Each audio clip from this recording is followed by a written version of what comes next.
Hello and welcome to the Midweek Fix with me, Jamie Home. Tonight's show is brought to you in association with Sienna Steps. Now, I think it's fair to say it's been a pretty busy day in the world of football with the news that Alisson Becker has now joined Fabinho in committing himself to Liverpool long-term, which is fantastic news. Not so much fantastic news for one of our guests tonight. Jack Grealish looks to be on the verge of a move to Manchester City for a British record transfer fee, with ex-Red Danny Ings now on his way to Villa Park. So there's been lots going on, so lots to sink our teeth into tonight. So on the agenda we have Grealish and Kane transfer rumours, the news that we might be getting our proper football back, with the very welcome news that there's going to be some changes to VAR for the coming season.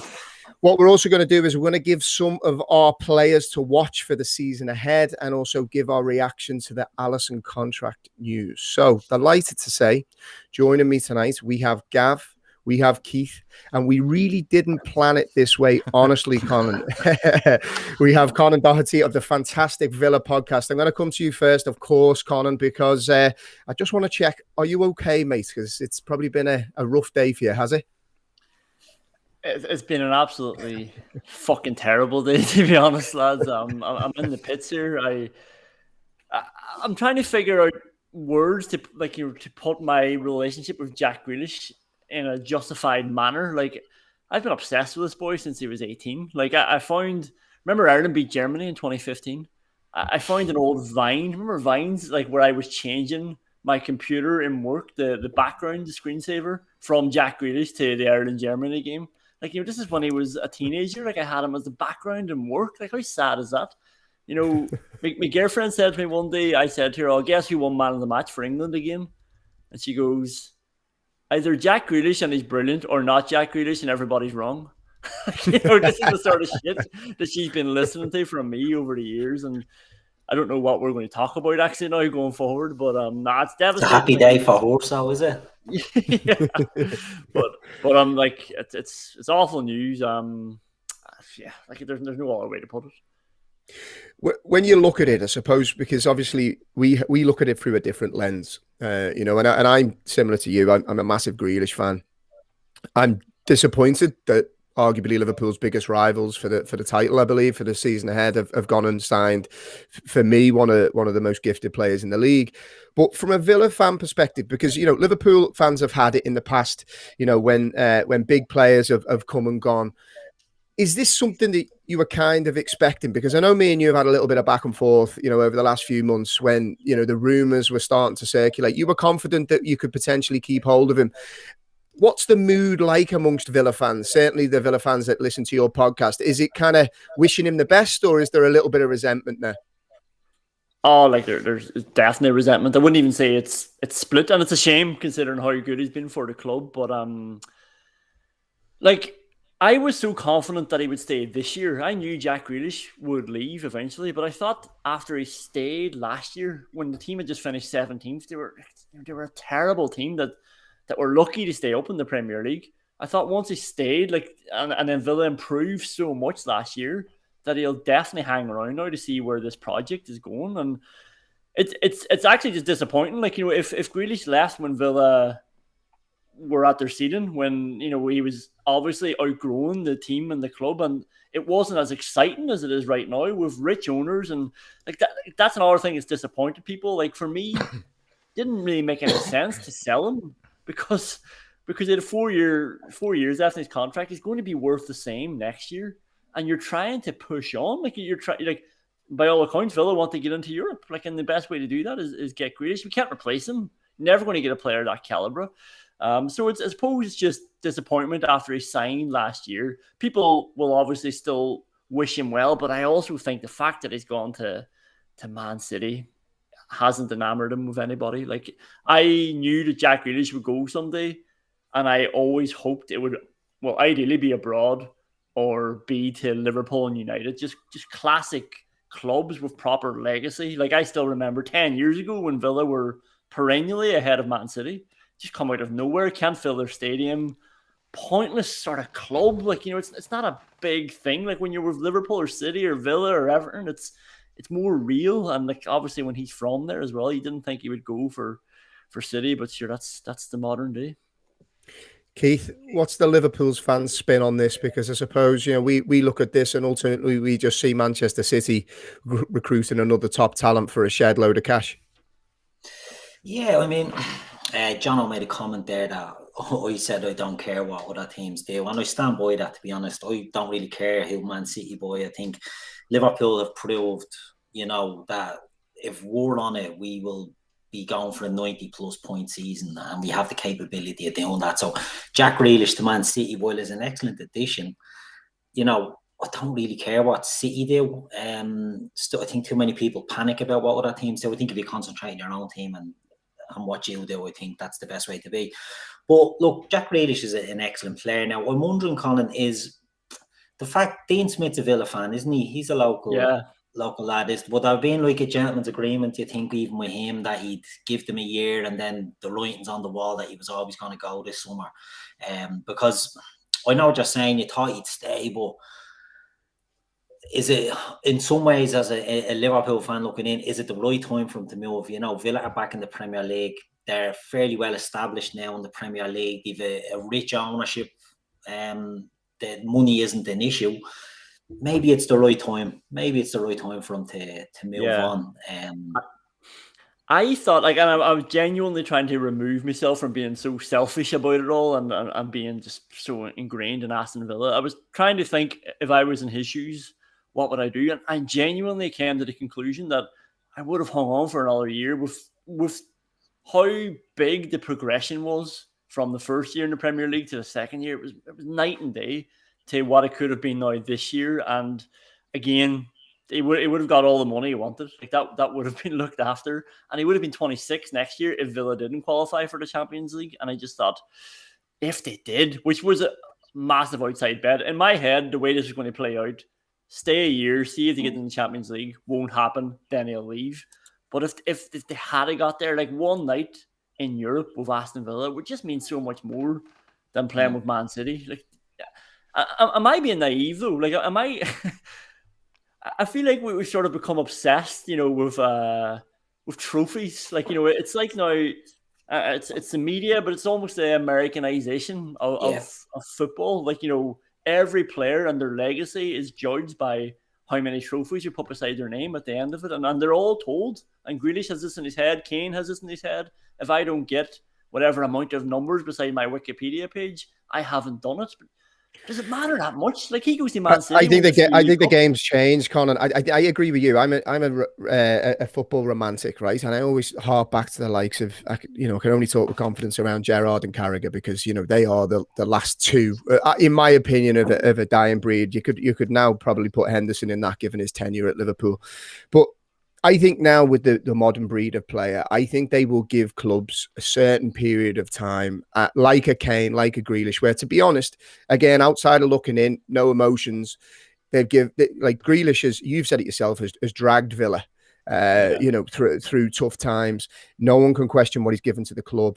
Kane, equally so at Spurs. I think there becomes a tipping point with top players where they have to now ask themselves, am I playing? The Champions League now is the be-all and end-all, in my opinion. Players want to be playing in that elite competition. And in my honest opinion, I think certain players deserve to be playing there. So I think it's now changed where you may get a certain period of time where they will give you their best. And if the cards don't fall, they'll move on. I think we're now looking at a period where potentially you don't have the likes of a one club man anymore, or certainly not in the top levels of of European football, because as soon as a club goes through a little bit of turmoil, money talks, players will be off.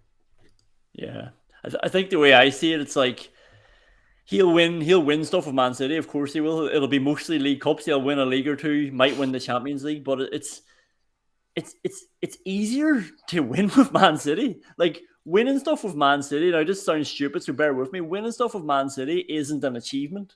Like, because it's so fucking easy. Sorry, it's not an achievement. Obviously, it is an achievement, but being good enough to play for Man City is the biggest achievement there. And I'm just been thinking around. Like, I know Shearer won the league title, but can somebody now say to me that Rafael da Silva was better than Shearer, had a better career than him, or because Shearer didn't go to Man United and win all the stuff that he should have won. Like, Shearer had a great career, now he's a legend forever, and he'll be remembered as one of the best players. And yeah, like I get really passionate about it because what I've seen as well, and I know, Jamie, you think the same, is, and I work in the media, so I don't want to be one of these people who talks about the media, but like these same people who get enraged and embittered and impassioned about the idea of a Super League, they will not respect a player properly until he's playing for one of those teams. I've had it for years. Like, Grealish doesn't get the credit that he deserves until he's playing for one of these teams. He'll get it now, but that's annoying that he had to play for one of those teams to get it. You make a good point, because Gav, you've got a tweet there that come through from Oliver K, and it's what you're saying, Conan. It's these narratives that come out about players that maybe aren't in the traditional top six, and I can I just say I hate the term top six now, because I think there's some that are in that really shouldn't be. But you look at this that came out today from Oliver K, right? And it got a bee in my bonnet, right? So he says, obviously, Grealish is off to City, huge talent, but thing is, till now, there's always been a but with Grealish. If he's to succeed at Manchester City, he's going to have to become a more complete player. Now, that to me, I don't get that. What does he need to do to become a more complete player? He's playing in apologies, Conan, in a lesser team. He's delivered consistently. I think, Gav, you've got a stats comparing Grealish to Kevin De Bruyne over the last season. Kevin De Bruyne is playing with elite footballers. Manchester City are experts at creating space. They dominate the ball. And when you look at what Jack Grealish's output was versus the likes of a Kevin De Bruyne, they were neck and neck. So this stuff must drive you mad as a Villa fan. Every time it happens, I always just come to the conclusion that they're not watching. They're not watching him. Gareth Southgate's not watching him. Like, these journalists aren't watching him. And I listen to it. Like, as I said, I've had this for a long time, right? But we are not even 1 year into Jack Grealish playing for England. He didn't get an England call up until August 31st. And I think we might have a tweet there of that, Gav, like when he finally got his call up to England on August 31st because somebody pulled out injured. And then what did he do? He went on a string of man of the match, performances because that's what he does. But that was only because Southgate was forced to watch him in front of his eyes. But then even then, when he went on that run and he was showing that he was obviously good enough at that level, I was listening to all the football podcasts during the summer for the Euros, and it was just a string of these journalists lining up to give a myriad of, I would say, pathetic reasons for why do the England fans want Grealish in the team so much. And honestly, they went from everything to because he's one of them, he's a lad, to England fans are racist, which is one excuse that I heard. And then they give reasons for why he's not. And not one person just said, actually, because he's very good. It was all these reasons about what he might not have in his game. Because, as you say, he is playing with a weaker team. And I just think that proves all the more how he's able to constantly cope with that pressure and constantly perform with shit players around him. He's playing with Neil fucking Taylor sometimes on the left wing. Like, that's what Jack Grealish is doing. Like, and he's looked to the whole time to get Villa out of the Championship, to get Villa safe in the Premier League, to push them on, and he was delivering every week. Gav, working hard in the background there, producing, doing a splendid job, I may say so myself, mate. Apologies. So what happens, guys, we do these shows, and Gav obviously is doing all the hard work in the background, and he says, look, if you've got any stats or you got any pictures or you got anything that you want to send me for tonight's show, and then the three of us just started pinging, absolutely pinging stuff at him. So we're in the doghouse, but now top work as always, Gav. In terms of Grealish, one of the things that I suppose has been surprising is a bit of a narrative is what is Pep going to do with him? Because Pep has a lot of firepower at his disposal. Pep like City to move the ball quickly. Jack Grealish is notorious for taking a lot of touches on the ball. One of the narratives, whether I agree with it or not, is that he might slow them down. He'll certainly be able to win, progress with the ball and win free kicks higher up the pitch. What do you see Pep doing with Jack Grealish? And do you think that this means the likes of a player that I'm a big fan of, Bernardo Silva, potentially going out the door? I'm not too sure about players going out the door. It looks like they will get Grealish for somewhere between 80 and 100 million, and they're rumoured to be, they're tapping up Harry Kane. Simple as that. We'll get on to him later, but you've seen a progression in City over the last, when Liverpool won the league the season before last, Liverpool just blew everyone away, and City looked very fragile because they were very open, they were very easy to get at, and I don't think they came from a goal behind all season. Or there was some mad stat that when they conceded, they were gone, and they were open, and people could just get at them, and they looked a bit soft. And you've seen it last season, especially in that period when they went, I think they won 14, 15 in a row. You could see a massive change in the way they played. It was much more controlled. They weren't so gung-ho. They didn't make the pitch as big. They were much more compact, and I think that suits Jack Grealish. I hate to say that, but we're all terrified saying about Jack Grealish now because Conan is here. I think it suits them. I think they're going to look to progress a little bit more in what they tried to do last season. And by that I mean, I don't think they're going to rely on their pace as much. I don't think they're going to rely on that quick transition as much. I think they're going to look to control. I think they're going to actually look to do what Liverpool done in 1920. So Liverpool in 1920, if you remember, 17-18, 18-19 was just outrageous football. It was mad. It was great. We all watched it. But if you watch them in 1920, Liverpool, they had their centre-backs high up the pitch because they could rely on their pace, and they just penned teams in, and they pressurised them to the point where the other teams gave in and said, look, we're just going to sit back. And when you sit back, you need players to unlock you. You don't need the pace, you need players to unlock you. And I think that's where Grealish comes into the equation. Because the one thing I've noticed about Grealish is people talk about him going over, and all, loads of players do that. But his eye for a pass and his way to pass is exceptional for me. I think even when he's on the run, he can see a pass. And I've seen him put their striker, whose name is going out of my head, Ollie Watkins, put him through on numerous occasions just by one look and glance, and it could be 20, 30, 40 yards, and he puts them in, or in tight situations.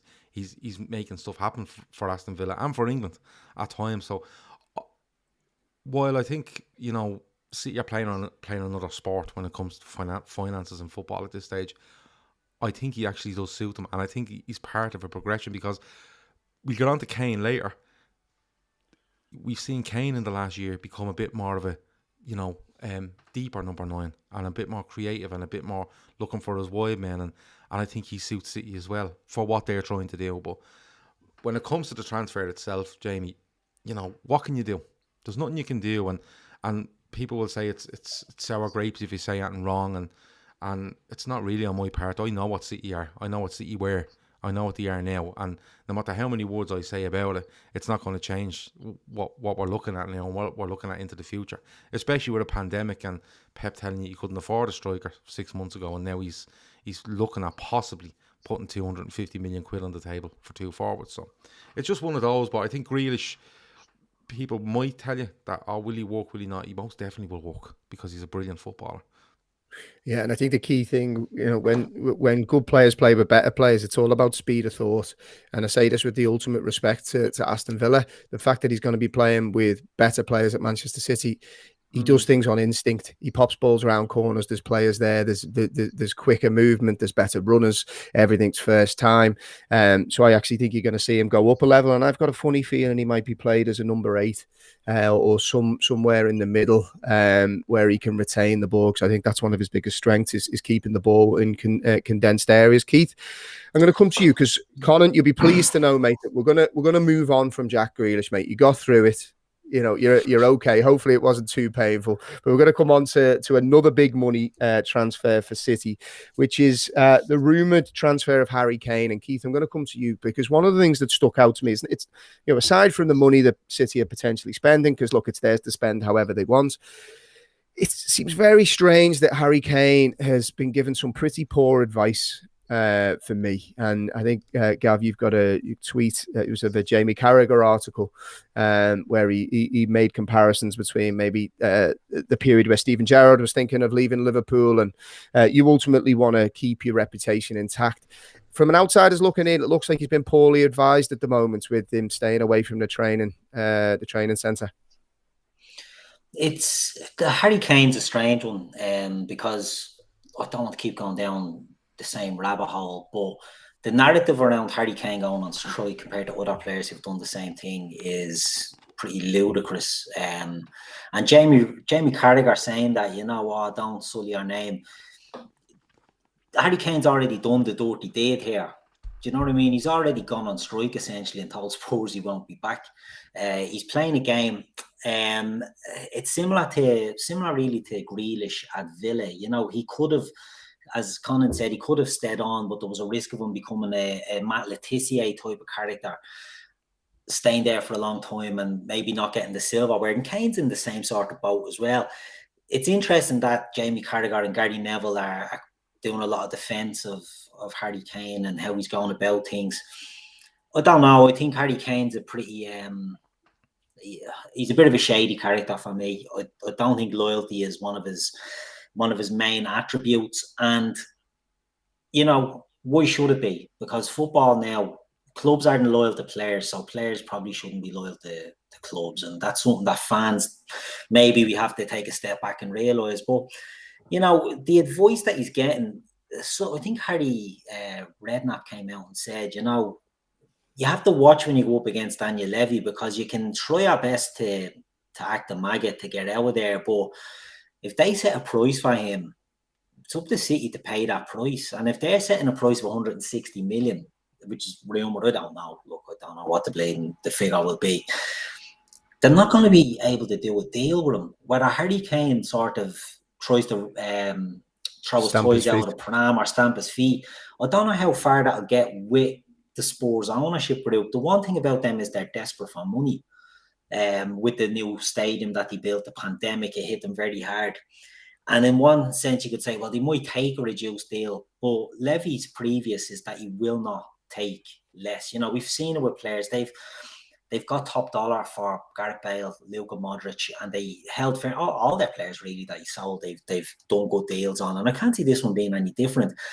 And touching briefly back on the Grealish thing with Conan as well, the important thing is how you spend your money when you get these deals. And Villa look to have done sensible business, in my opinion. They brought in Buendia, they brought in Danny Ings, and they brought in Leon Bailey.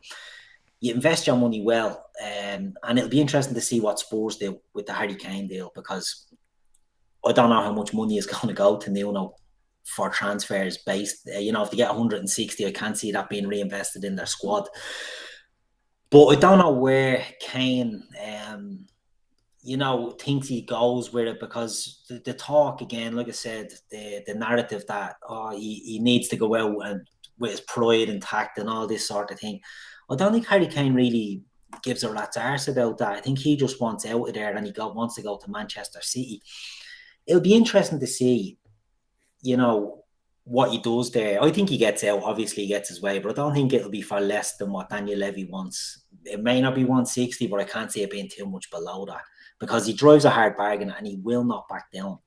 But if he goes to Man City, and Grealish goes to Man City, as you have said, you know, I think you said the 250 million on a couple of forwards. The thing with City, they done great last season. They won the league. They don't have an established forward line. So there is vacancies to fill there. And Kane goes in, and Jamie, you said you think Grealish plays in an 8. Maybe he does, but the likes of Sterling look to be out of favour there with Guardiola last season. Mahrez was in doing bits. Foden obviously looks like he's the next one in, and Bernardo Silva looked to be out, you know, falling foul. Gabriel Jesus. So there's loads of opportunities for lads in there. But again, I go back to the narrative of Man City signing these players. We only play them twice a season. Do you know what I mean? If we manage them in the games we play them, I don't really care who they sign. You know, Sergio Aguero was a great striker for Man City. Done damage to us many a time. Harry Kane is a great striker for Spurs, and I think will be a great striker for Man City as well. But I think it will be interesting to see the media narrative around him forcing his way out, as opposed to Grealish, who I know Conan said there's a bit of bad blood with the Villa fans now. I don't know. I don't think he handled himself too bad. Oh With the Man no, City like team. it, it's just I suppose it's raw at the minute. Like Yeah. you know, 100%. To be I get fair, that. you've only found this out today, and you've been wheeled into a podcast. And you know, I'd be throwing things at the screen if I was you. So don't worry, mate.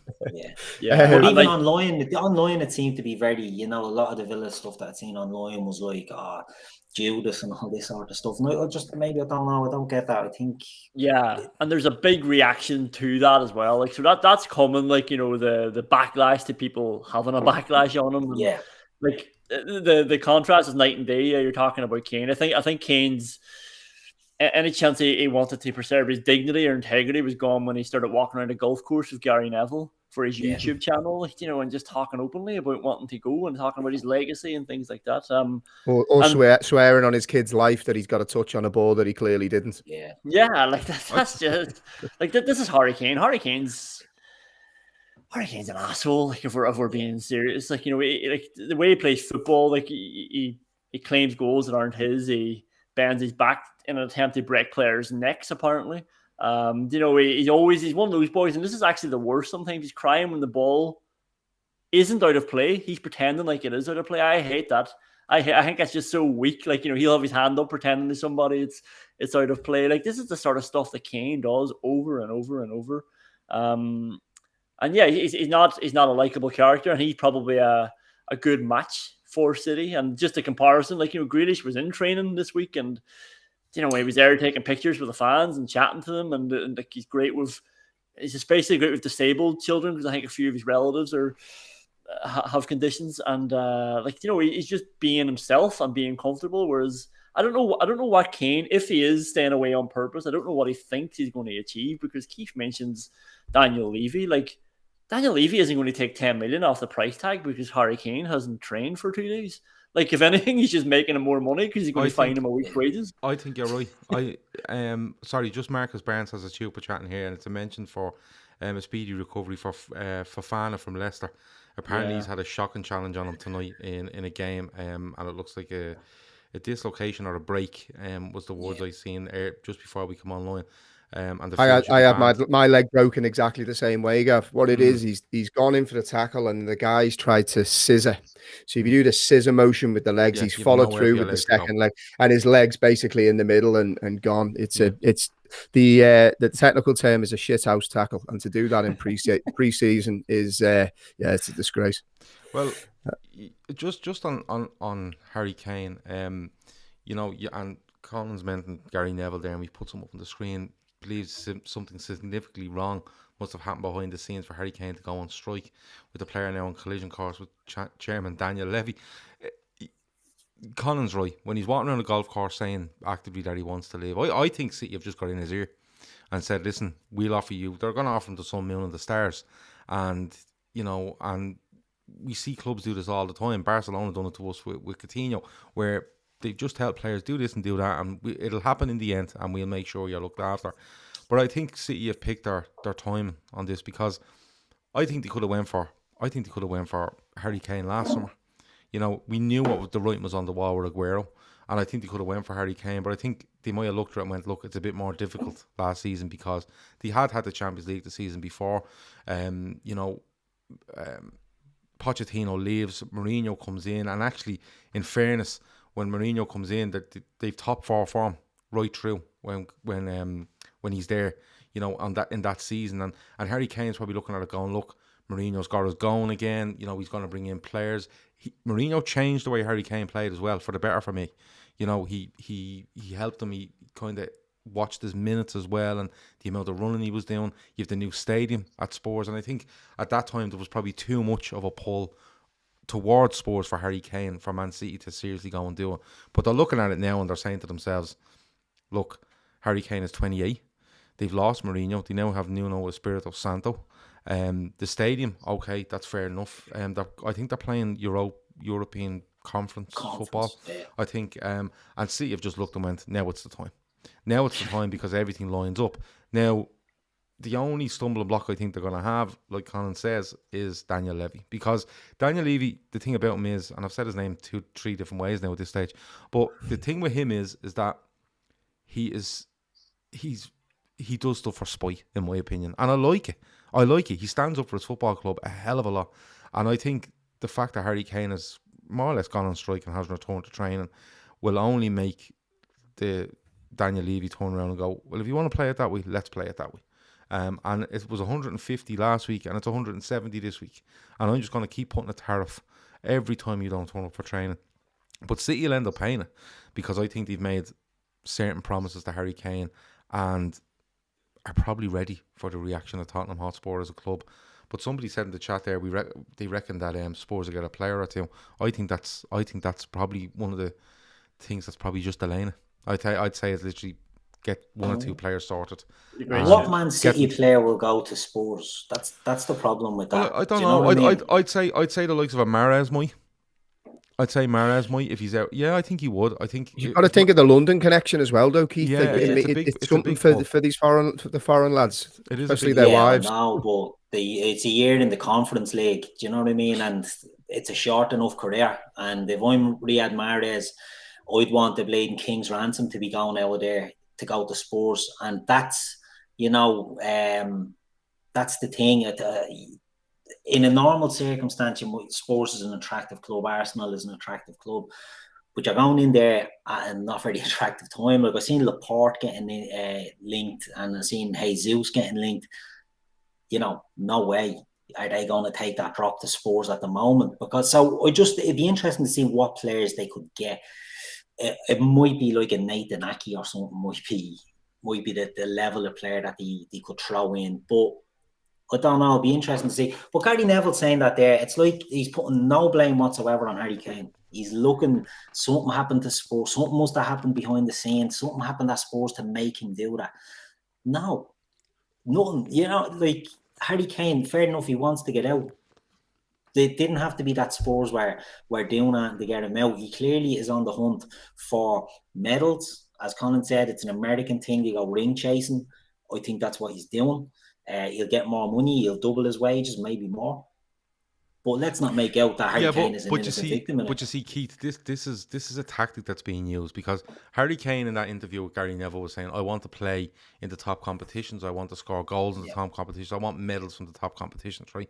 He only basically, I think he held up short of saying, I want to leave Tottenham Hotspur. He still hasn't said he wants to leave Tottenham Hotspur. So people can then build a narrative to say, like Neville has here, I've worked with Harry and can't think of a more professional footballer than I've ever seen. He does everything right, so he must be seriously annoyed. Something has happened badly that made him do that. No, stop building that narrative. Why can't we build a narrative that Harry Kane wants out of Tottenham Hotspur without telling the Tottenham fans he wants out of Tottenham Hotspur? That's what it is. Because, people go on and say loyalty and stuff like that. We had it during the week with Peter Smith going on about loyalty and Harry Kane and stuff like that.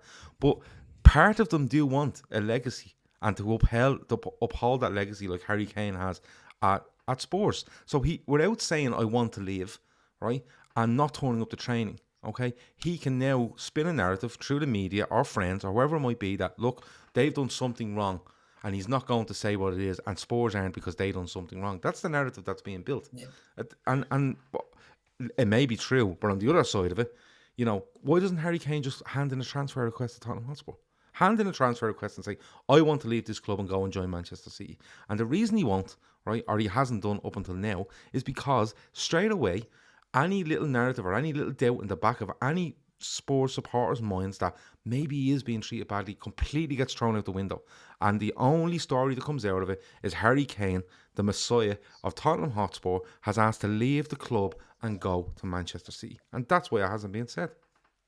But then he gives up a loyalty bonus as well if he puts in a transfer request. Well, that'll be covered. That'll be the sickening thing. Yeah, well, the sickening that player actively does put in a transfer request without putting in a transfer request. But still, it annoys me though. It annoys me though because you mentioned Neville there, right? The protection that Harry Kane gets from the media and some in the media. If we change the name of the player to Mo Salah, and Mo Salah didn't turn up for training, Mo Salah dives. When Harry Kane dives, it's smart play, it's streetwise. when Mo Salah dives, it's let's get him out of the country or send him to jail. You know, the protection that Harry Kane gets, I don't understand why. It makes no sense to me. You know, and when you look at him, Gav, you've got a stat actually in terms of his injury record. Conan, when you look at Harry Kane and I suppose value for money, you know, is there kind of question marks, I suppose, over whether it's his age? There's certainly no question marks over his ability. Look, Harry Kane scores goals. He's an elite centre forward who is a master of his craft. He's had consistent niggles at this stage. Manchester City are obviously bringing in a ready-made player that's going to come in and hopefully hit the ground running for them.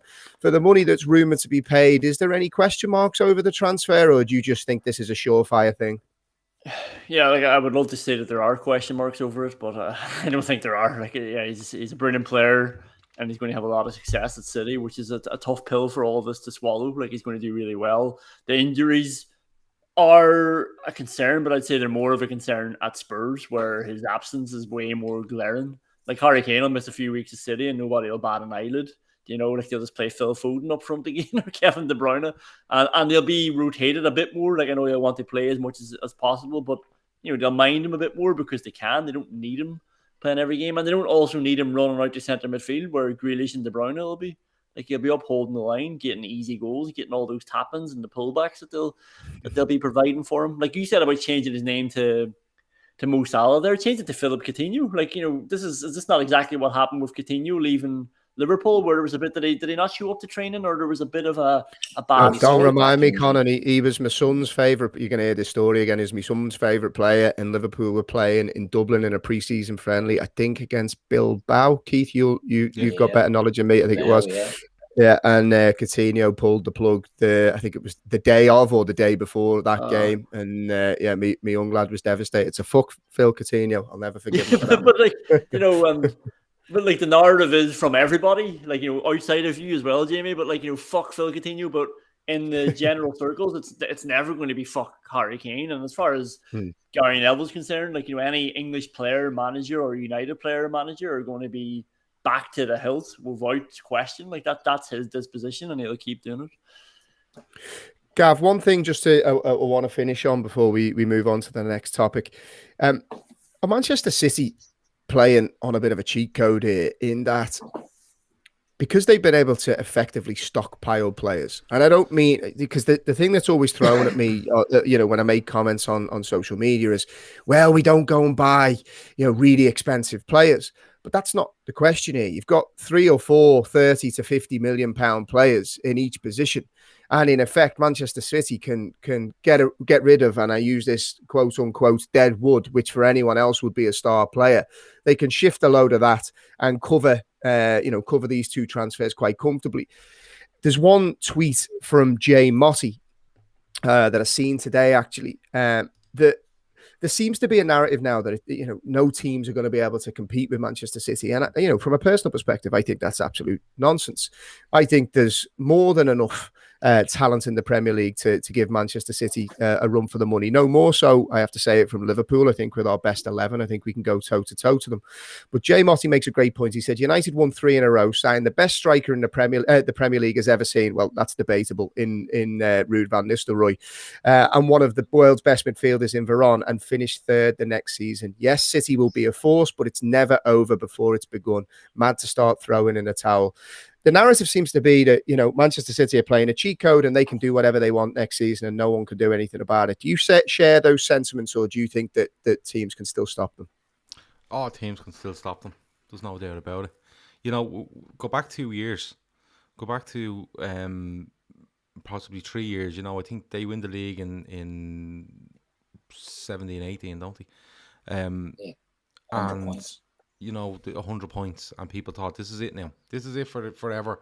Man City are spending, and they're I don't like the word stockpiling, but they're putting together a squad that are untouchable. And you look at 18-19, they win the league. They beat us by a point, and the best Premier League running you've ever seen, in my opinion. I think the highest quality from 2 teams you've ever seen in the Premier League. And people went, Liverpool got close. It'll never happen now. That's the last chance for everyone. And Liverpool just went and blew them away. You know, now last season, I don't know what last season would have went for City if Liverpool had continued on in the form they were in from, up until about the 27th of December. I think they play West Brom at home and everything falls apart in there. But I think City got a sniff and they went for it. And they knew nobody else could touch them bar Liverpool. And when they seen Liverpool falter, they absolutely went for it. And they won the league, and fair play to them. They were the best team in the league last season, all things considered. And when you see what they're doing, they are bringing, it looks like they'll bring in Grealish, they may bring in Kane, but yeah, I agree with Jay Motti, nothing's over before it's begun. I really do. Are they playing on a cheat code? Yes, they are. And look, there's nothing you can do about it. That's what it is. We've had a UEFA investigation. We've had CAS brought in. It looks like they got off on a technicality. We hear mumblings of the Premier League are investigating them. Well, how long does it fucking take? These investigations are meant to be going back to the time when UEFA were investigating them, which is probably 4 or 5 years ago now at this stage.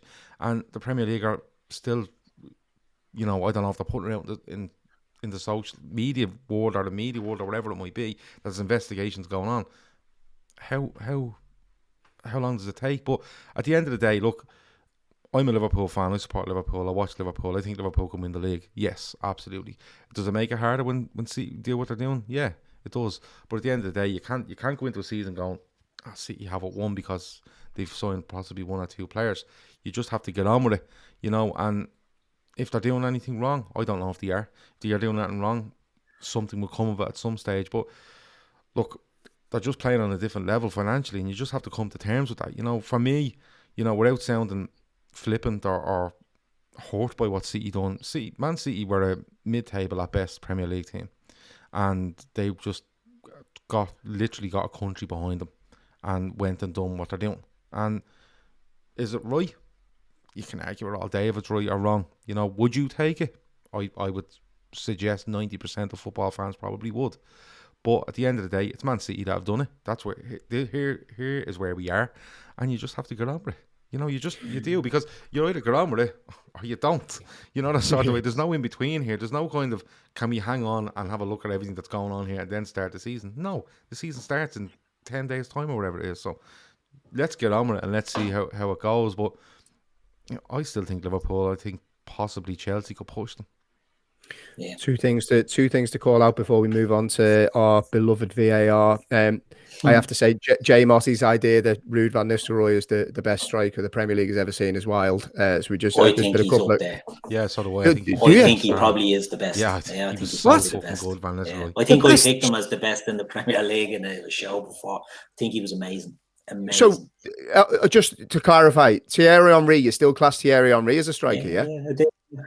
You'd have Ruud ahead of Thierry Henry. That was the best in the Premier League. Yeah, killer, absolute serial an killer. Absolute killer. Yeah, as a Liverpool fan, it might be hard to say, but so if you need to sign a striker tomorrow and money was no object, you'd be signing Ruud over Henry. Yeah. 100% every day of the week. That has blown my mind. Conan, please tell me I'm not on my own here. No, you're not. I Ruud's class, but I would have Suarez ahead of Ruud. I think there's a lot of people. And I'd have Suarez ahead of Henry. I think it depends what sort of striker you're looking for. Yeah. If you're looking for someone that has the pace and he's brilliant, Henry brilliant. If you want someone that's just in the box scoring goals, I don't think there's been a better one in the Premier League than Ruud van Nistelrooy. I think Shearer and Henry are the two. Shearer was brilliant, but for me, Van Nistelrooy was just so fucking clinical. It was untrue. He was, yeah. He was so clinical. And it's a bit like the Haaland and Mbappe argument for me. If you were to ask me which one I want to Liverpool tomorrow, it's definitely Erling Haaland, without a shadow of a doubt. Because I think if to suit Liverpool, the way we play now, I go back to what we were talking about earlier. Liverpool have evolved into a team that tries to dominate and create more chances rather than just spring you and destroy you with pace. Right now, I take Erling Haaland over Kylian Mbappe all day long because he's an absolute killer and he has it all in the box. And I think that's probably one thing we're short of. So that's probably where the Ruud van Nistelrooy Henry argument could go. But I can't even believe it's an argument, lads. That's blown my mind. I think we go down on these shows. That is one I didn't see coming. I think when you look at it as if you were a manager, Jamie, and you knew you had a killer striker, right? Yeah. Wasn't massively mobile, but he was a killer striker. you would go and look for a Thierry Henry because he's rapid and he can play off left, right, he can play through the middle, he's 6'2" or whatever it is. But if you had a Thierry Henry in your side and you wanted to partner him with someone, you would go for a Ruud van Nistelrooy. Yeah, but now we're changing the rules. Now we're changing the rules. I just said you got to pick one. You got to pick one player. It doesn't matter about your team. If you have to pick one, it always depends. It always depends on the team you're playing or the team you're looking to put together. You know what I mean? If your team is shit, you'd go with Suarez as a one-man band. But if you've got a good team, Ruud van Nistelrooy putting the ball into the league. I'd always pick Henry. Honestly, I'd put Henry in the Dog and Duck FC. Like, it just wouldn't bother me. Just give him the ball and let him do his thing. That's because he was just classy. I think if your team lacked a bit of creation, I think Henry is your man, right? But if your team was making loads of chances, not finishing enough, I think you pick Van Nistelrooy. He was just. I think you still pick Henry because he'll still give you the finishing and everything else on top of it. I don't know. It's just the type of player Van Nistelrooy was. He was just it fell in the box and he scored. He was just so good. I think he was so good. But it's a good argument. One final thing on Ruud van Nistelrooy: for a footballer who has that much money should never have a haircut of that nature. Like, you just go to barbers and sort your bonnets out. It's absolutely unacceptable to be able to have such a poor haircut. Doug Kelly had a poxy haircut as well. Yeah, he did. I actually met Coit on a random a night out about 3:30 in Liverpool in a bar called G Bar, and I had to triple take. I was like, "Is that is Coit at the bar?" And I tried to hug him, and it was all sweaty, and it just the meeting did not go as I had planned in my head. But he was a nice fella. Anyway, tangents aside, VAR. Right, and Gav, if you can pull up our mate Mike Riley, come out with some interesting quotes this week. In summary, it looks like we might potentially be getting our version of football back. And, distilling all the comments down, it looks like they're going to be more lenient in terms of the offsides that they give, and certainly look to give the advantage back to strikers. Mike Riley has come out and said, fundamentally, we want the approach to be one that best allows the players to go out and express themselves, allows the Premier League games to flow, and means the refereeing team, both referee and VAR, don't intervene for the trivial offences. They want to create a free-flowing game where the threshold is slightly higher than it was last season. That's good news, lads, surely, because, we have moaned a lot, and I have moaned in particular around a couple of decisions that I'm not going to go back over, but it seems like with the new rules that are going to come into play, the leniency, it looks like they may be a thing of the past, Conan. That must be good news for all football fans. Mostly because we won't be hearing you whinging about it for a full season. That's totally fair. That's close it down now. Actually, yeah, I don't know if anybody's. I'm not a rugby fan by any stretch of the imagination, but I watched the Lions game there against South Africa, the second test, and quick story behind it was that after the first test, the Lions director of rugby, Razzie Erasmus, released a 62-minute video breaking down every single mistake the referee made and missed throughout the game. 62 minutes, the director of rugby for that country. And then what happened in the next game, the fallout of that, it was sad that it did have an effect, but it had a massive effect that every single decision was referred to the TMO. And I thought, this is interesting because we always, in football, look to rugby and be like, they do it right. Why can't we do it right? And now suddenly you have this debate in rugby saying we can't have this as our future. Like, they've fallen into the football mold now where everything was being referred and they were breaking it down because the referee was afraid to be wrong because he was afraid of another 62-minute video. And the idea in rugby is that, like, you have to let the referee make the decision sometimes as well. He's going to be wrong. You hope that it'll balance out. But he's a referee for a reason. He's there to referee a game. Like, he's being paid a lot of money. And VAR's there hopefully when somebody balls us up or we need the reason goal line technology is so effective is because it's just so clear cut. It's either over or it's not. And now, like, the like of these rules breaking down, like, I know, Jamie, it's your biggest pet peeve is breaking down to the minute of inches, like, if somebody's offside or not, or if their toes offside or not. Like, if the more of that stuff that we can let go, the better, and you're not falling into that trap that ironically rugby is now falling into and trying to overanalyze every little thing. Gav, thicker lines. You'd be happy with start me. night. Sorry, I'm going to put something up on the screen. I'm just going to go back to what you read out, right? Fundamentally, we want the approach to be one the best allows the player to go out and express themselves, allows the Premier League games to flow. Fuck off. And means the refereeing team, both as referee and as VAR, don't intervene for trivial offences. Right? Let's create a free-flowing game where the threshold is slightly higher than it was last season. That tells me nothing about how the referees are going to make decisions or approach them. Nothing. Because that tells me that they know they fucked up last season. Correct. And there's a comment on the screen. There was a comment on the screen there from Red Steve a minute ago saying exactly the same thing. It's there. He says, good on them for admitting they had no idea what they were doing for the past 2 years. Bell ends, right? Jamie, they can write all this stuff, and we get on to penalties and offsides in a minute, right? But they can write all as much as they want until you see it happen. Take that as, I wouldn't even read it. I wouldn't even let it come into my brain and go into a season thinking that this is what's going to happen, because all last year, right, it was trivial offences. The game wasn't flowing, and we knew when he made the decision and he was called to a screen, he was being told what decision was going to be made. We knew what was going. You could see it. It didn't take Einstein to work it out. Jamie, they're talking about thicker lines, as you said. All right, you're gonna see stuff about penalties, and you're gonna see stuff about offsides in a minute. But regardless of how you put this forward, the same people that were doing this last season under a set of rules will be in charge next season. Okay, and I've never seen so many rule changes, alterations, and everything else going throughout a season as I did last season. What's to tell you that it's going to be any different now? What's to tell you that the thicker lines could lead to the exact same decisions, the exact same ineptitude, and then we're just going to change something in October, and we're going to change something in March? And remember, so a decision that you will get in October, you may not get in March, which affects your league position, affects you financially, affects everything. They're full of shit, Jamie. It's the only way I can put it. It's the only way I can put it, because, and me and Andy have had endless arguments over VAR, and I know you're so annoyed over it.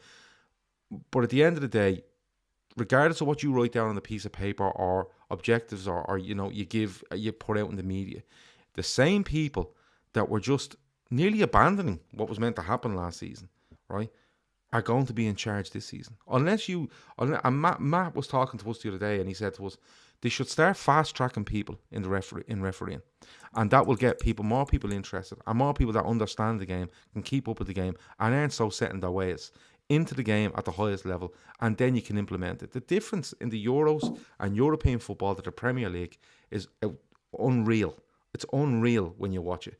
The same people, Jamie, will be in charge, and I will not believe a word out of Mike Riley's mouth or anybody to do with VAR, the Premier League or the PGMOL until you actually see it in action. And I would, if I was a betting man, I would say that we're in 3 to 4 games in the Premier League next season. We will be right back where we started at the beginning of last season. Laura Duffy made a good comment in the chat. She said that this is just Mike Riley's way of saying clear and obvious in a different way, and I think that kind of rings true a little bit. Keith, I'll come to you. One of the things that we debated a lot was obviously the offsides and the idea that someone's toenail could mean they're offside, which kills me. It kills me, always has. If they are going to give benefit, whether it's through thicker lines, whatever route they choose, I'm all for that benefit. We want to see goals as fans. We want to see goals. I think the big thing for me is, if we're able to remove those marginal offsides, I think they gave some examples of the ones that would have been allowed. I think the one, the much spoken about one, the Sadio Mane goal, the Jordan Henderson goal, would have been allowed. These are the type of goals we want to see. So that has to be a positive step. But the other one for me as well is the contact in the box. Because we've spoke at length about some of the decisions that were and weren't given.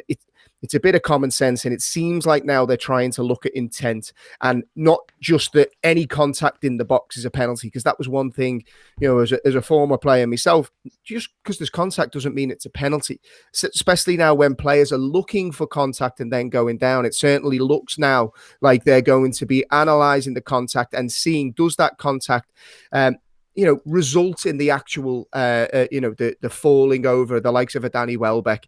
It says in the quotes, the principles we established are the referee should look for contact and establish clear contact. Then ask if that contact has a consequence, and then has the player used that contact to try and win a foul or a penalty. So I think these do sound like positive changes. Are you like Gav? You don't believe them? I'm skeptical. Yeah, I'm skeptical because it's the same people. Do you know what I mean? It's the same people in charges. Now, I know there's 4 new referees getting sort of brought into the Premier League, but, you know, I don't think they're going to revolutionise it. I don't think they're going to bleed and shake up the apple cart or that. I think they're just going to be 4 new lads getting told what to do by the old lads. Whoever came up with the idea that taking away the benefit of for the attacking team on offsides, whoever decided that wasn't a good thing, and we're going to now spend 10 minutes, 15 minutes every game getting lines out to judge something that's onside, offside by a gee hair or whatever. Whoever decided that was a thing is an absolute cabbage. And the same with the contact in the box, because like in cricket, you know, in cricket, and we're a big cricket channel here, we're big into it, the cricket scene. But you know, in cricket, right, when they do it and they get a little nick off the bat and they go to the bleeding, they show a little graphic where a little heat tiny sensor. nick, and it's sort of like a heat sensor that comes up. Penalties have become like that with contact. So the players know, right, there's any contact, I'm going to get a penalty now. So they're going down, and VAR are just checking, is there a nick? You know, if they could get the heat sensor thing on there and see it, slightest touch, it justifies a penalty when the contact isn't a foul. Do you know what I mean? Like the notion that there has to be a foul seems to be gone now.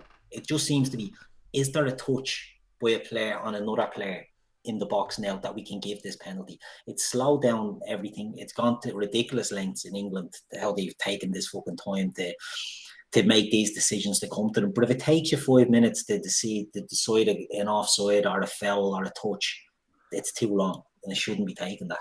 So I'm skeptical that it'll even change. Yeah, the two key words there, or the 2 key sentences to finish on before we move on to the next topic is, Riley said it's not sufficient to say yes, there's contact on its own is only part of what the referee should look for. Consider consequence and the motivation of the player as well. So it seems like, fingers crossed, we're going back to a little bit of common sense now. I want to come. Go on, Gav. You will get a bit of common sense, and you know that quote is probably fair enough. You know, the referee is going through, but again, it's whatever referee, it's what he thinks on the day. It's what mood he's in when he looks at it. You know, the sort of way. It's still going to. There's still a lot of grey area in that for me. There's still, you know, it's not sufficient to say yes, there was contact. Now we're going to say, yeah, we're leaving it to common sense in a certain way, but at the same time, I still think you're going to lack a bit of consistency. The offside one. The offside one, lads, I thought that was a piss take when I read it. You know, on marginal offside, we've now effectively thicker lines on the Etch-a-Sketch. What were they? Etch-a-Sketches back in the day. But look at the words. Like we've now effectively reintroduced the benefit of the doubt to the attacking player. When we have a really close offside decision, we carry on following the exact same process that we did last season with the 1 pixel lines, and then we'll put it on ticker broadcast lines, and where they overlap, those situations will now be deemed as onside. So I presume if one line touches the other, it's onside. You're given the benefit. Yeah. When what we're giving back to the game is 20 goals that would have been disallowed last season. So if it's toenails, the noses of the players who are offside, they might have been offside last season, but next season they won't. When are they going to tell us about measuring from armpits and if you point to where you want the ball? When are they going to tell us about that? Like the slaves, you know, and players getting pushed into offside positions. Like Ollie it's actually getting me angry. It's actually getting me angry again. This is what I'm saying. It's a lot of words on a page, but it's not really telling you. You know, we'll make the lines thicker, and if his nose is offside, well, you know, we won't do that because if the lines overlap. But, like, you know, Patrick Bamford is pointing where he wants a ball last season, and he's given offside for it. Like, not to make you angrier, Jamie, but like I still think the biggest problem is that you're always going back to just another referee. Like I think I was naive in thinking when video technology came in, there would be some sort of arbitrator of sport over the top of it, or a group of lawyers, like, taking the rule books and then looking at it and then deciding sort of objectively what everything's going to be and how it should be applied. But it's just another referee who's incompetent and he's looking out for his mate. And Yeah. like Keith Wright, like you're still going to be those nicks and people going down and falling for them. But then Gav's right, there's going to be inconsistencies and we'll still be left complaining. So the fact that I've realised that now that it's just another referee up in the studio or wherever he is in London, maybe like the less that they're used, the better. I just think they'll hide their decisions more. I just don't think they'll get us involved. Like in the Euros, things will just be decided in the background. But I think you were actually on the podcast with me, Conan, where I went into full meltdown mode, where I was done with football. I think, Am I Falling Out of Love with Football was the title of the podcast and all sorts. I'm now at the stage where I want to do podcasts about falling back in love with football. So please don't remind me of the shite that we've just had to live through from the past season. Moving on to the next topic, because mindful of time, right? So what we decided to do for the next topic, we all nominated a player that is our player to watch for the new season. So we're going to go around the room and everyone's going to give us their one to watch. And I'm going to start with the football encyclopedia himself, Mr. Keith Plunkett. And your player to watch this season, you want to take the floor, Keith? Yeah, Jamie, Patson Daka is the player I'm going for. Patson Daka was a player I thought Liverpool would have liked to see come into Liverpool for the reasons that it may be slightly different to where he has gone. I think if he'd come into Liverpool, he would have gradually taken on the number 9 shirt.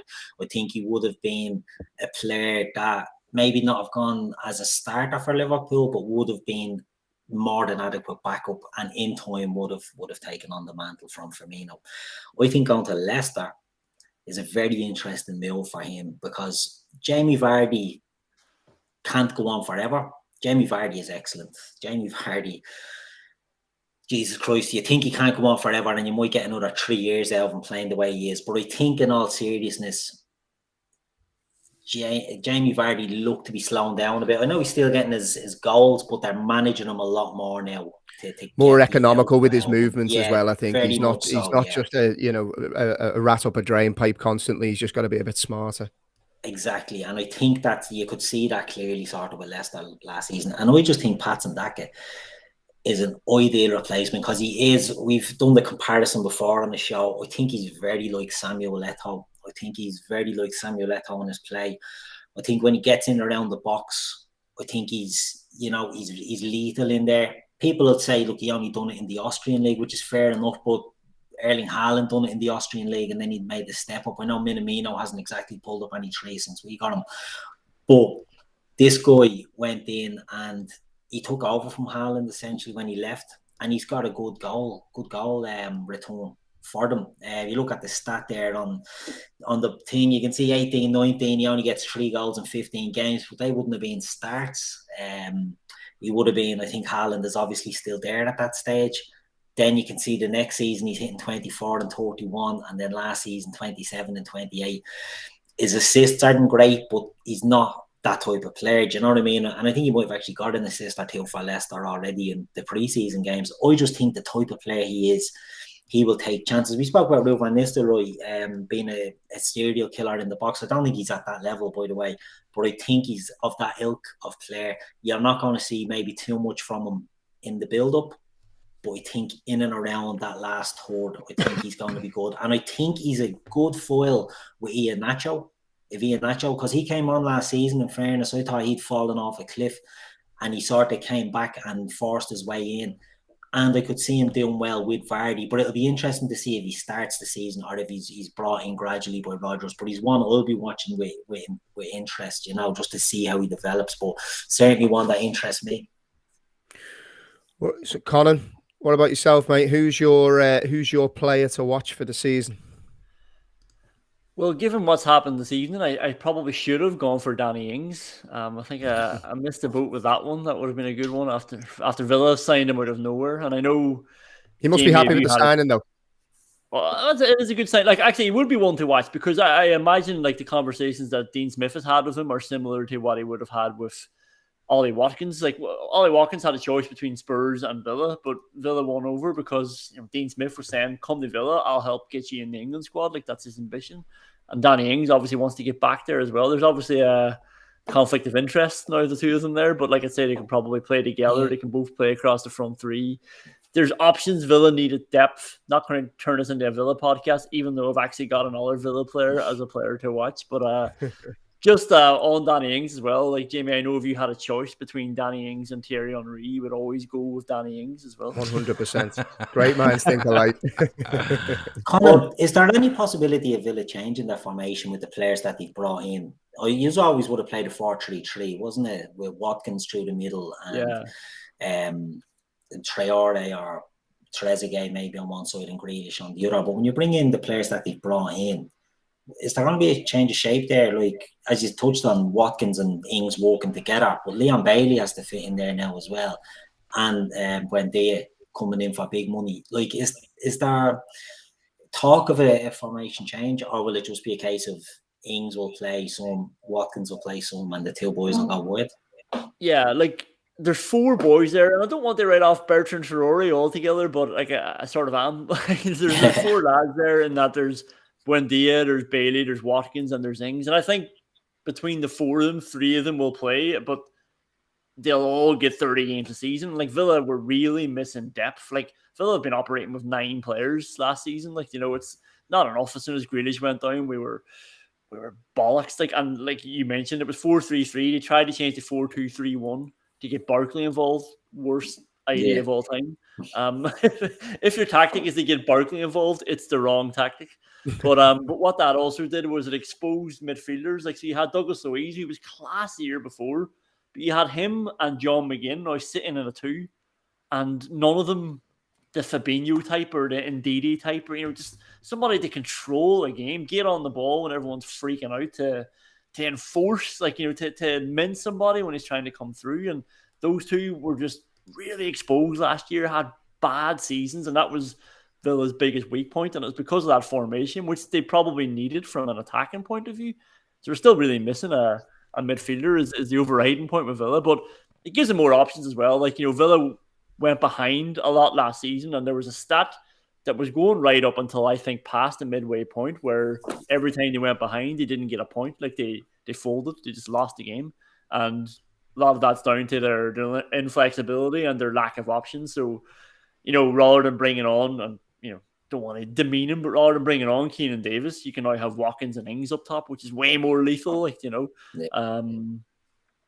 But like, the player I have as my one to watch is Ezri Konsa. Obviously, he was brilliant last year, and he can go through like his clearances and his blocks. I was actually surprised, Jamie, you put in the comparison with Tyrone Mings, and Mings is way ahead, like, aerial wise, and Mings is a dominant force in the air. What these stats don't have, though, is brain farts, and Mings would be way ahead of Ezri Konsa in that as well. Like, you know, Tyrone Mings is a great player if his mistake a game doesn't lead to a goal. You know, he's got a bit of the Dejan Lovren's about him, has he? He does. Like, when he's on it, he's on it. Like, he's a great player. But last year, Ezri Konsa was a better player, and I was genuinely surprised. Not surprised, but, you know, I think every Villa fan would tell you that he was better than Mings, and the fact that Mings was going to the Euros and then playing in the Euros was strange, because Konsa was way better, and he can play right back. Like, you know, what more does Southgate want? But yeah, like, I think he's going to be one.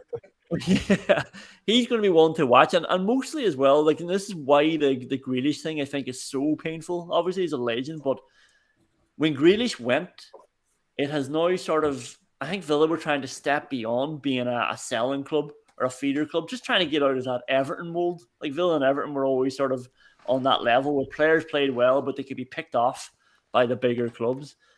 If Grealish had a stage, he might have pushed on past that. But the fact that Grealish didn't stay and he was able to be picked off is now making people panic about the like of Watkins, who every time I'm on this bloody stream, I see Liverpool fans talking about Watkins, and I hope they God they forget about him and just ignore us. He's not that good.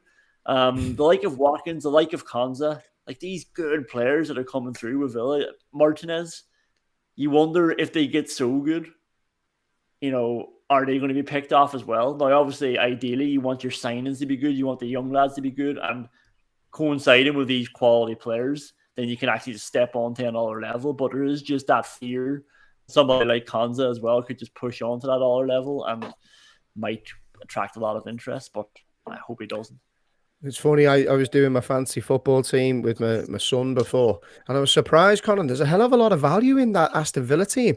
I actually found myself at one point, I think I had too many Villa players. I was like, hold on, what's going on here? But bear in mind, one of them was Grealish, which I think since we've been doing this podcast, he's now confirmed as a Manchester City player. So I might be able to tweak that slightly. But yeah, Gav, I'm going to come to you for your player. Tell us a little bit about the player that you picked. The player I've picked is a player that I seen live at Anfield at the start of the 2019-20 season. Norwich player, Todd Cantwell.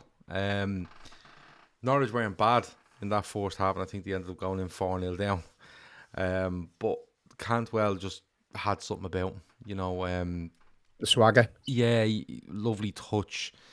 He reminded me a little bit of Grealish. I'm going to be honest with you.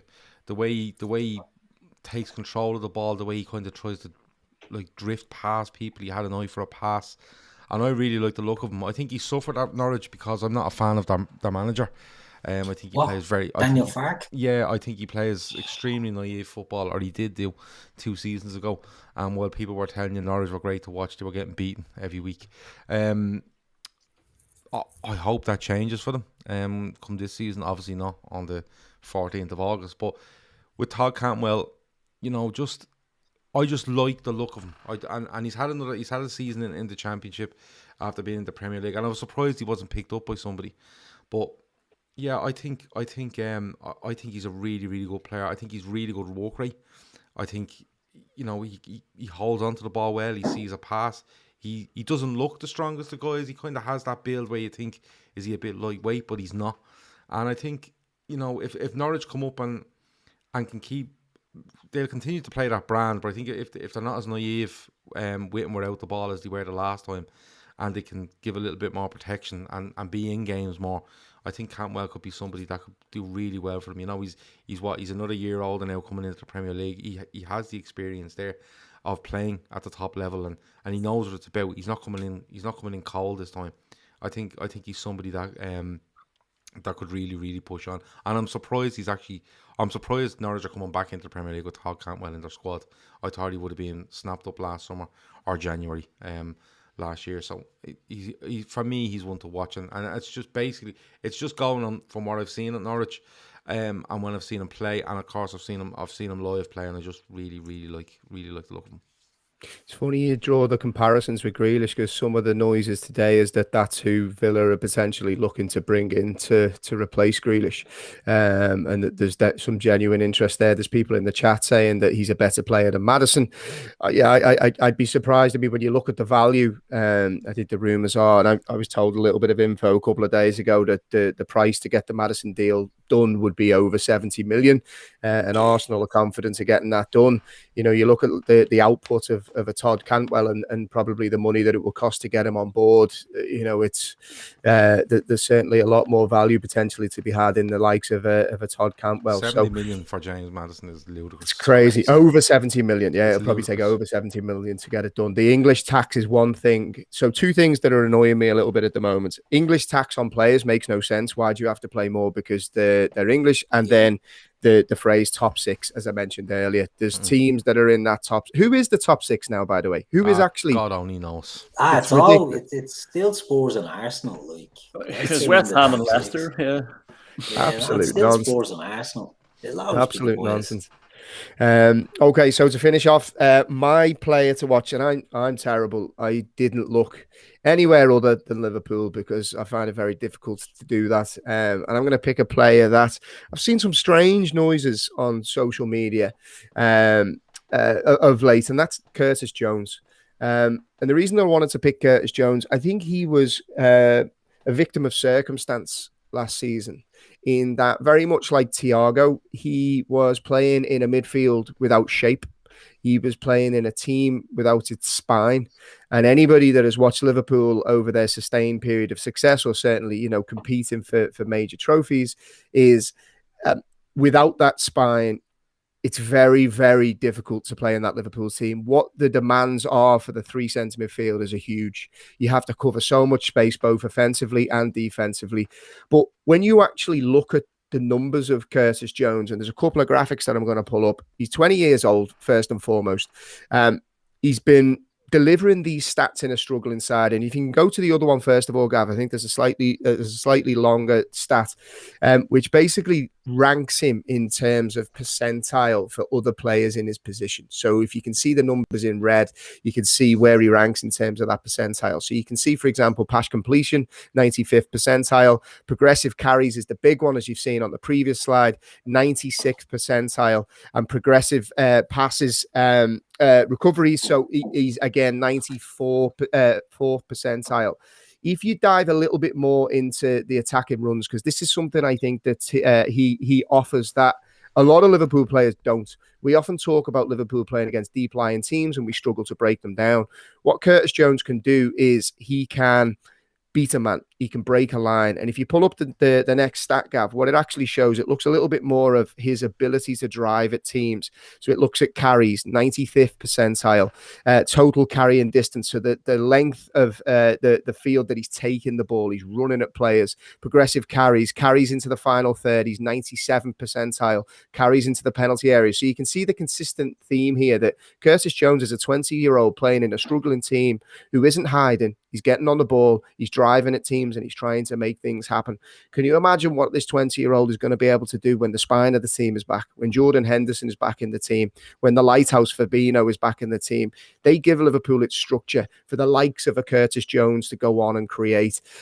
So I'm really excited to see what he's going to be able to do in a proper Liverpool team, because I don't think what we saw last season was in any way, shape or form the Liverpool that we've come accustomed to. So when you get the big names back, we get the defence a little bit higher up the pitch and we're not as worried about that ball over the top. It allows us to press a little bit higher and he can go and create, which I think Curtis Jones is going to be a big player for us next season. So definitely excited to see how he does. And it's been strange, Gav, you know, when you look at some of the noises that's come out on social media, seems like there's a little bit of shade getting thrown his way now, which for me just makes absolutely no sense. No, it doesn't.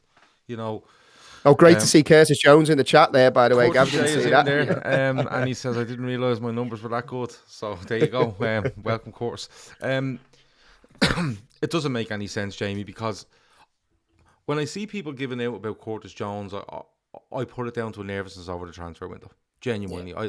I think when you look at it, you'll have people going, right, we want a midfielder in who we have a go at, you know, and it's usually Oxen, it's usually Naby Keita, and now it's Curtis Jones' turn. And look, Curtis Jones, from me last season, done very, very well as a 19, 20-year-old.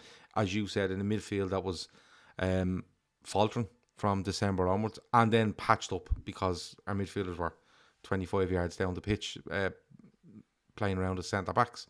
So I think it'll stand to him. I think what happened last season will definitely stand to him in his progression. But look, Curtis Jones done nothing wrong for Liverpool last season, in my opinion. Yes, he had a couple of bad games. He had a couple of really good games. And he had a couple of 6, 7 out of 10s. He's a 20-year-old footballer, you know, at one of the biggest clubs in the world. In a team that was literally 20 odd different centre-back partnerships. You know, you had a Manley that was off form. You had a Firmino that was off form. Salah was great. But there were so many things happening at Liverpool last season. I think it's hard, even with them numbers are very impressive, don't get me wrong, but I think it's hard to even judge Curtis Jones or make a call on him. Even off the back of them stats, I think it's hard to judge him because of the circumstance he was in. Now, having said that, in a year's time, this season, wherever it might be, if the shit hits the fan, Curtis Jones, having gone through that experience, will be expected to step up. You only get so much leeway and then you're expected to do it. Now, Curtis Jones, I think probably last season was probably a year ahead of his progression from me. I would look for this season to be the one where he takes that step on, and then you look for him to be really consistent from next season onwards. But to turn around and say you don't want Curtis Jones or you know, he put up a social media post yesterday, where he mishits a volley. He mishits a volley into the ground. It was in the top corner. And jokingly, he says, what are we going to call this? And people lashed him. You know, out of the club, you mishit it, you're this, you're that, calling them names. And I'm like, lads, this is a 20-year-old lad putting up a bit of social media for a bit of laugh. And this is the response you're getting. You know, and look, he's part of the squad. There's no doubt about that. If a midfielder comes in, which I think they will, it's not going to affect Curtis Jones' situation at Liverpool or his position at Liverpool. So, I've seen stuff like Villa want him and Villa have made inquiries. I'd be amazed if Liverpool turned around and done anything with Curtis Jones, because, I go back to Oxen, I go back to Kate, they're not as reliable as Curtis Jones, and they haven't put in the numbers of Curtis Jones. And James Milner is 36 odd years of age. Jordan Henderson has some issues with regards to injury. Thiago, I think he'd be fine. Fabinho will be absolutely fine. So, for me, Curtis Jones, I'm looking forward to seeing him this season, and I don't think anyone should fear him being in the team or being in the squad, because he hasn't let Liverpool down. Yeah, he's had some bad games, but everyone has. He hasn't let Liverpool down at all. There's a couple of comments in the chat saying they were surprised that I didn't pick Thiago. I thought I'd just give the Thiago love in a rest. I think I've done it to death now. And then I did debate Naby Keita, but I'm not getting suckered in. I'm completely and utterly like I'm rooting for him. I know I'm rooting for him. I am rooting for him, but it's the hope that kills you, and I'm not prepared to be hurt again. So I'm going with Curtis Jones, and I'm massively rooting for him. Now, Keith, I want to come to you on a topic that broke today, just to finish off on. Fantastic news. Alisson Becker has committed his long-term future to Liverpool off the back of Fabinho doing it the day before, and Trent recently doing it as well. So in my opinion, you've got arguably the best goalkeeper, defensive midfielder, and right back in world football, certainly right up there, committed to the club for the long term. Fantastic business by the club. People like to snipe about the fact that, we're renewing contracts as opposed to buying new players. But, the fact that you've got that commitment from such senior players, such talented players, and players that have another level to go up, to go up, and they'll be doing it at our club is a massive boost. Yeah, it is a massive boost, Jamie. And the thing about it is, it's 2 in 2 days, isn't it? Fabinho was only yesterday. It's Alisson done now. They're getting them done quickly. Do you know what I mean? They done Trent. Trent wasn't a priority. He wasn't part of this group that are out of contract. But it'll be interesting to see. I think we're going to see every couple of days one of these lads being announced until we're not seeing it. And I think that'll be telling about their plans for some other players in the squad. I think, the fact they got Alisson done so quickly, they got Fabinho done. They're only back from the Copa America. They're only back with the squad a couple of days. It shows, it's agents that look after all these things. It'll be interesting. I think they'll do Van Dijk. I think they'll do Salah. I think they'll be the priority ones. Mane maybe are a push. I've my own suspicions about Jordan Henderson. Bobby, I don't think they'll be at the top of the pecking order when it comes to giving out these contracts. But it will be interesting to see what they do, because the Trent one really threw it for me. Because what does Robbo do? Robbo's one of the lowest earners in the squad. Do you know what I mean? Like on his base wage. It'd be interesting to see if they throw him one. Because all this talk was, we have to secure these lads. We have to secure these lads. But we didn't have to secure Trent. That was a reward for performance and his output.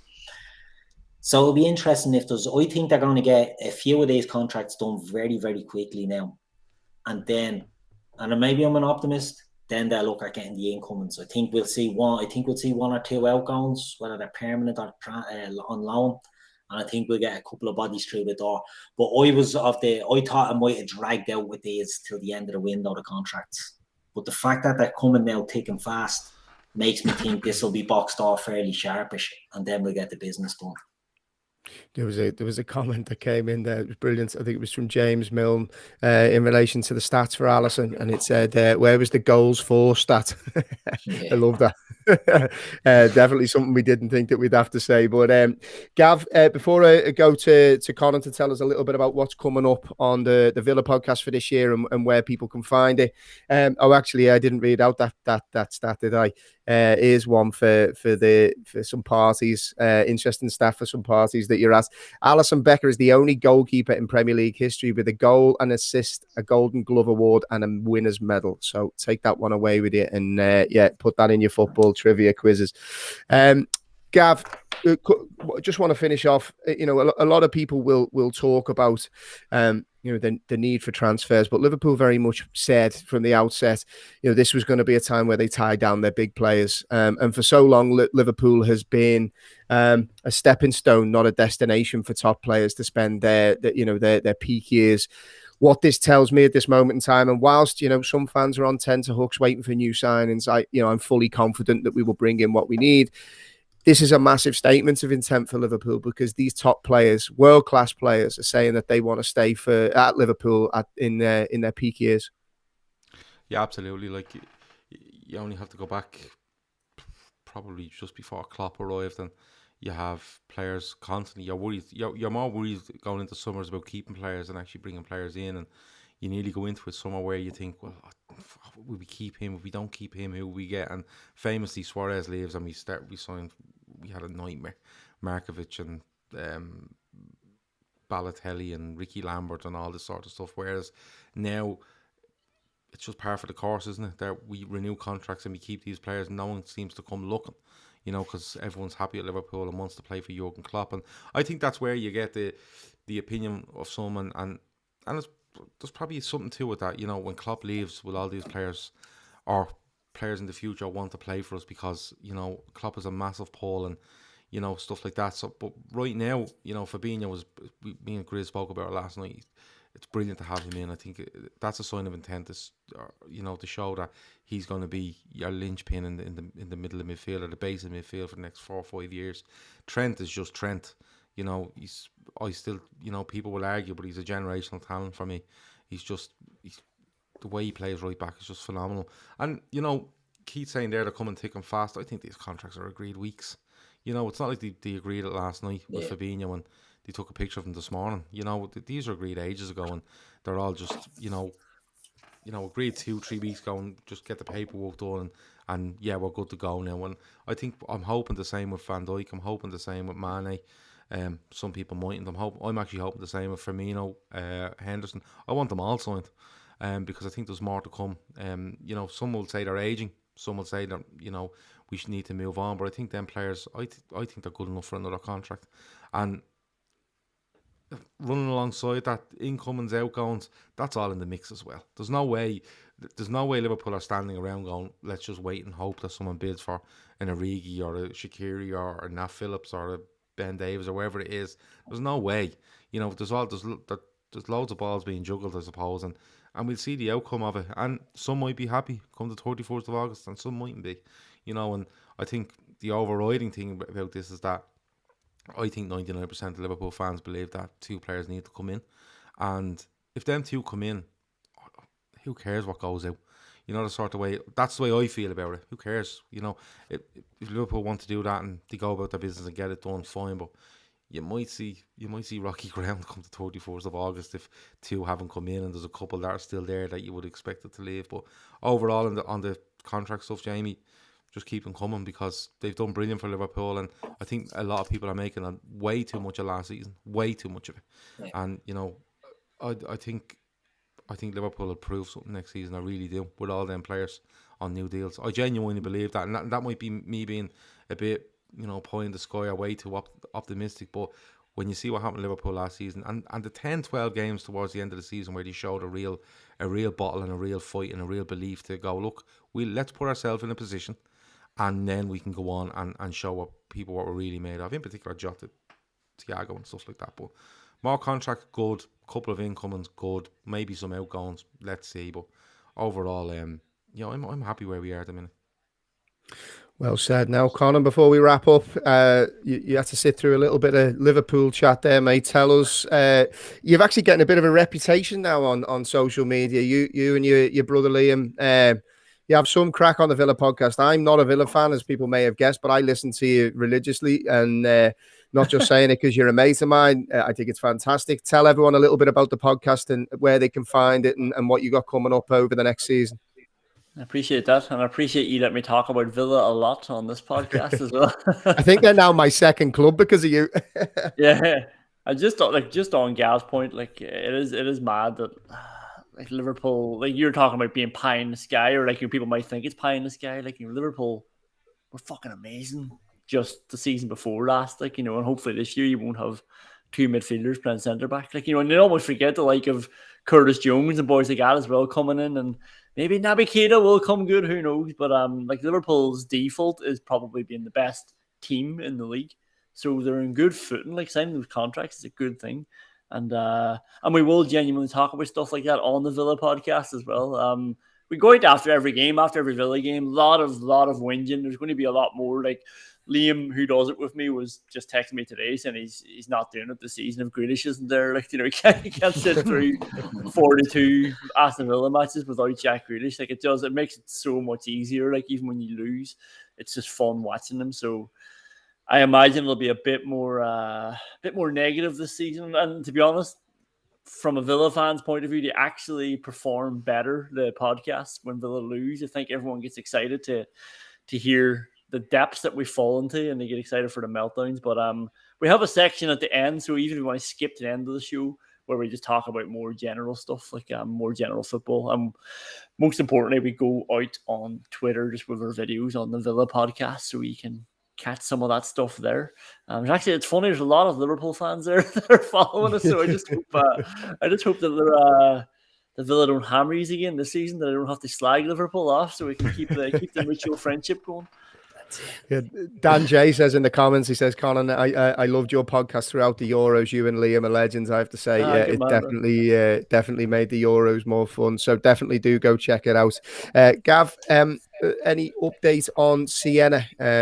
People have been asking in the chat. It'd be good to get an update. The only update is, and it's going to be this way until November, is that for a lot of people that watch this will know about Sienna and the condition she has, and basically she needs to go to America, St. Louis, for basic treatment to help her walk. She suffers from a version of cerebral palsy, but 120 grand is what's needed. I think we're at 60 grand at the moment, and it was our idea to run this through the whole of this season, the next 9-10 months, and see how close we could get to 120k, and Sienna and her family could contact the hospital and the doctor or the surgeon in St. Louis and say, look, we have the money up, when can you fit us in? But surprisingly, last week they got a letter already to say that there's a spot in November. Now that's really tight. That's 12 weeks, to raise 60 grand. But look, we're just going to do what we can. So, Conan runs a podcast. If he wants to shout out about it on his podcast, he can. If anybody else is on a podcast, social media, wherever it is, shout out about it. The link is in the description for our GoFundMe. It's also there. We're trying to virtually sell out Anfield at £1 a ticket, or €1 a ticket, which would raise 50-odd thousand, and we'll put her very, very close. So all we can ask is people that, look, check out our GoFundMe. If you go into Google and type in Sienna Steps GoFundMe, you will find it. They're at €60,000 at the moment. You can donate there. You can buy a ticket for Anfield for €1. You can buy 10 tickets. You can, sell out the cop. You can do whatever you want.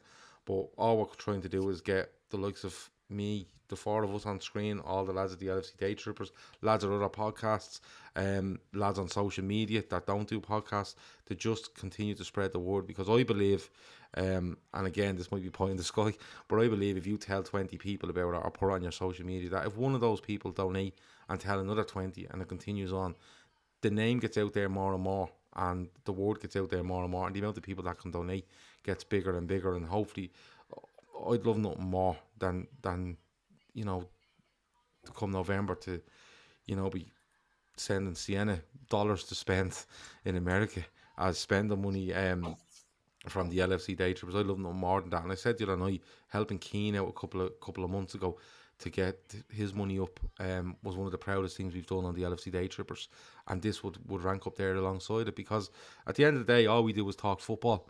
That's all we do. We just talk football, and if someone comes along and needs help, whether that's in a mental way or or a physical way, by trying to go and do something for them, that kind of takes over for me. It really does. Like, I do a lot of work with regards to this podcast and setting things up and sorting things out, but this kind of takes over. This is always on my desk in front of me. Sienna's thing is always there. So if you can donate, if you can spread the word, that's absolutely great. That's all we're asking for.